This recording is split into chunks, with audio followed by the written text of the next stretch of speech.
नमस्कार। आज हम हिंदी शिक्षण के अंतर्गत हिंदी गद्य साहित्य में आत्मनिर्भरता का अध्ययन करेंगे। सबसे पहले श्यामपट्ट प्रविष्टियाँ, दिनांक, विषय, उपविषय, कक्षा व वर्ग, कालांश, समयावधि, सामान्य उद्देश्य इस पाठ के इस प्रकार हैं। छात्रों में गद्य साहित्य के प्रति रुचि जागृत करना, छात्रों के वाचन कौशल का विकास करना, छात्रों के शुद्ध उच्चारण व शुद्ध लेखन कौशल का विकास करना, छात्रों के शब्द भंडार में वृद्धि करना, छात्रों में समालोचनात्मक प्रवृत्ति का विकास करना। वहीं पर इसके विशिष्ट उद्देश्य हैं: छात्रों को आत्मनिर्भरता की जानकारी प्रदान करना, छात्रों को स्वयं पर निर्भर रहने की प्रेरणा से अवगत हो सकेंगे, या छात्र संसार के दृढ़ चित्त व्यक्तित्व के बारे में बता सकेंगे। यहीं पर पूर्व ज्ञान है। छात्र पाठ से संबंधित जानकारी रखते हैं। जो सामान्य जानकारी है वो पाठ से संबंधित छात्रों को है। वहीं शिक्षण सहायक सामग्री, सामान्य कक्षा उपयोगी शिक्षण सहायक सामग्री व पाठ में आए वाक्यांश शब्दों से संबंधित चार्ट।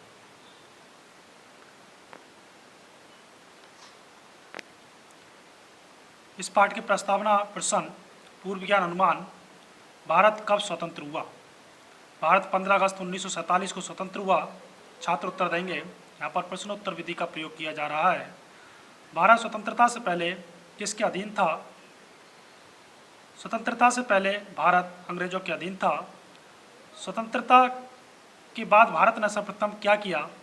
स्वतंत्रता के बाद भारत ने आत्मनिर्भर बनने की सोची। आत्मनिर्भरता से आप क्या समझते हैं? ये समस्यात्मक प्रश्न और उद्देश्य कथन है। नवीन ज्ञान प्रस्तुतिकरण शीर्षक की स्थापना। छात्रों, आज हम आचार्य रामचंद्र शुक्ल द्वारा लिखित आत्मनिर्भरता पाठ का विस्तार पूर्वक अध्ययन करेंगे। छात्र ध्यानपूर्वक सुनेंगे व स्मरण कराएंगे। यहाँ पर कथन विधि का प्रयोग किया जा रहा है। इसके उपरांत प्रस्तुतिकरण, जो कि ये दिखाई दे रहा है प्रस्तुतिकरण में, जहाँ तक हमको पढ़ाना होता है वहाँ तक की प्रस्तुतिकरण इसमें दिखानी होती है। जैसे विद्वानों का कथन बहुत ठीक है कि नम्रता ही स्वतंत्रता की धात्री या माता है। इस प्रकार से हमने प्रस्तुतिकरण यहाँ से निकलती है तक लिखा है, अपनी राह आप निकलती है। उसके बाद में यहाँ पर प्रस्तुतिकरण के बाद में यह है: छात्र अध्यापक उचित आरोह अवरोह और गति के साथ आदर्श वाचन करेगा। सभी छात्र ध्यानपूर्वक श्रवण करेंगे। यहाँ पर वाचन विधि का प्रयोग किया गया। तो छात्र अध्यापक इस पूरे पैराग्राफ को लय, आरोह अवरोह के साथ में इसको पढ़ेगा और पढ़ने के बाद में दूसरा स्टेप आता है अनुकरण वाचन। छात्रों की वाचन क्षमता का विकास करना। छात्र अध्यापक एक या दो छात्रों से अनुकरण वाचन करने का आदेश देगा। कतिपय छात्र अनुकरण वाचन करेंगे। यहाँ पर भी वाचन विधि को अपनाया जा रहा है। छात्र के बाद में छात्र अध्यापक 2 या 3 विद्यार्थियों को अनुकरण वाचन के लिए 2-3 बालकों से पढ़वाएगा और उसके बाद में बालक स्वयं अनुकरण वाचन करेंगे। और उसके बाद में है उच्चारण संशोधन। छात्रों को कठिन शब्दों का उच्चारण अभ्यास कराना। छात्र अध्यापक छात्रों से निम्न शब्दों का उच्चारण व संशोधन कराएगा। छात्र कठिन शब्दों का उच्चारण करेंगे। यहाँ पर अभ्यास विधि को अपनाया जा रहा है। जैसे विद्वानों, आकांक्षा, तब्बूपन और क्षीण। उसके बाद में है काठिन्य निवारण। छात्रों के शब्द भंडार में वृद्धि करना। छात्र अध्यापक उचित विधियों का प्रयोग करके छात्रों को कठिन शब्दों का अर्थ बताएगा। जैसे आत्म संस्कार का मतलब है अपना सुधार, आत्ममर्यादा अपनी सीमा में रहना। वहीं सभी छात्र कठिन शब्दों का अर्थ बताने का प्रयोग करेंगे। ये जिस विधि से प्रयोग करेंगे उस विधि को हम सामने लिखेंगे। जैसे शब्दार्थ विधि है या वाक्य प्रयोग विधि है। उसके बाद में छात्र यहीं पर ही पूछेगा कि समास विग्रह कीजिए, अर्थात इसमें कौन सा समास है, अहंकार वृत्ति, आत्मसंस्कार, आत्ममर्यादा, चित्त वृत्ति और राम लक्ष्मण। तो इसमें छात्रों को बताना होगा कि इसमें समास कौन कौन से समास हैं। इसके बाद में हम आगे बढ़ते हैं।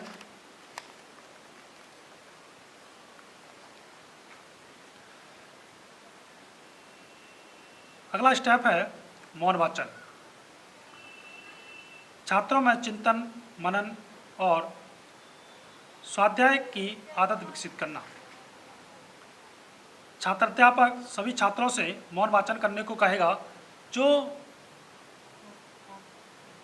पैराग्राफ है छात्र उसका स्वयं मौन वाचन करेंगे, अपने मन में पढ़ेंगे, और यहाँ पर जो विधि है वो स्वाध्याय एवं वाचन विधि को अपनाया जा रहा है। वहीं आप यहाँ पर मूल्यांकन प्रश्न भी पूछेंगे कि पाठ से संबंधित जो विलोम शब्द हैं वो कौन कौन से हैं, उनको बताइए। इसके उपरांत श्यामपट्ट कार्य व निरीक्षण कार्य, छात्रों में लेखन क्षमता का विकास करना। छात्राध्यापक छात्रों को श्यामपट्ट कार्य अपनी अभ्यास पुस्तिका में उतारने को कहेगा और स्वयं कक्षा का घूम घूम कर निरीक्षण करेगा। छात्र श्यामपट्ट पर लिखित गृह कार्य या जो कार्य है श्यामपट्ट पर लिखा हुआ उसको अपनी अभ्यास पुस्तिका में उतारेंगे। यहाँ पर लेखन विधि का प्रयोग किया जा रहा है।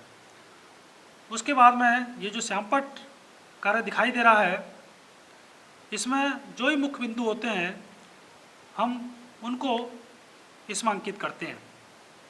जैसे दिनांक है, जैसा पढ़ाते समय हमारा श्यामपट्ट दिखाई देना चाहिए, उसी प्रकार से एनसीटी अप्रोच भी यही कहती है कि अंत में हमें आखिर कैसा श्यामपट्ट दिखाई देगा। दिनांक, विषय, उपविषय, कक्षा व वर्ग, कालांश, समयावधि। उसके बाद प्रकरण, जो कि हम उद्देश्य कथन कहते समय लिखते हैं। प्रकरण को लिखते समय याद रखना चाहिए कि सिंगल इन्वर्टेड कॉमा में और अंडरलाइन होना चाहिए। इसके बाद में कठिन शब्द हमने दिखाए हुए हैं और जहाँ शब्दार्थ हैं उनको भी हमने इसमें दर्शाया गया है।